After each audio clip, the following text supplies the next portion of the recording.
Может ли наука и вера быть объединены? Было время, когда теология доминировала над наукой. На протяжении долгого времени в истории человечества наука и теология были единым целым. В средневековой Европе смотреть на звезды ночного неба было благочестивым актом, позволяющим читать божественное провидение. В то время короной всех знаний была теология. Наука была лишь инструментом для подтверждения божественного порядка творения. Люди смотрели на мир через Библию и в каждом природном явлении искали отпечатки Творца. В эту эпоху наука была как маленькая лодка, плавающая по морю веры. Тогда наука и теология начали сталкиваться друг с другом. С эпохой Ренессанса и Просвещения пришла огромная буря. Галилей, утверждавший гелиоцентрическую теорию, и Дарвин, представивший теорию эволюции. Начало трещины между буквальным толкованием Библии и наблюдаемыми фактами. Церковь рассматривала науку как вызов вере, наука отвернулась, называя религию суеверием.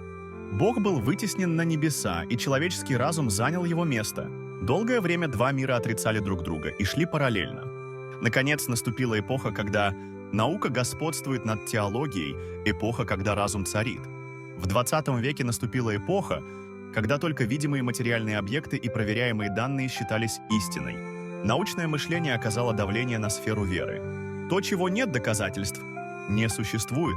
Под этим логическим принципом чудеса и духовность были отвергнуты как нечто ненаучное. Теология оказалась униженной перед научными стандартами, и многие провозгласили смерть Бога. Но даже в материальном изобилии человечество по-прежнему должно было страдать от пустоты, называемой целью существования. И вот в 21 веке, с появлением квантовой механики, мы находимся на удивительном рубеже. Квантовая механика, являющаяся вершиной современной физики, показывает, что источник материи — это не те частицы, которые мы знали. Мы раскрыли, что это мир невидимой энергии и волн. Квантовая запутанность микромира и неопределенность удивительно похожи на мистические духовные принципы, о которых говорит Библия. Теперь наука и теология не являются врагами друг друга.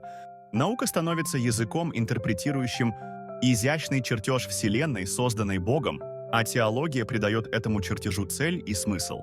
Доказать принципы невидимого мира с помощью науки открылась эра интеграции, в которой явления видимого мира проникаются теологией. С начала творения невидимые его качества, его вечная сила и божество, ибо невидимое его, вечная сила его и божество с самого создания мира, через рассматривание творений видимы, так что они безответны. Мы, наконец, делаем шаг ближе к полной истине.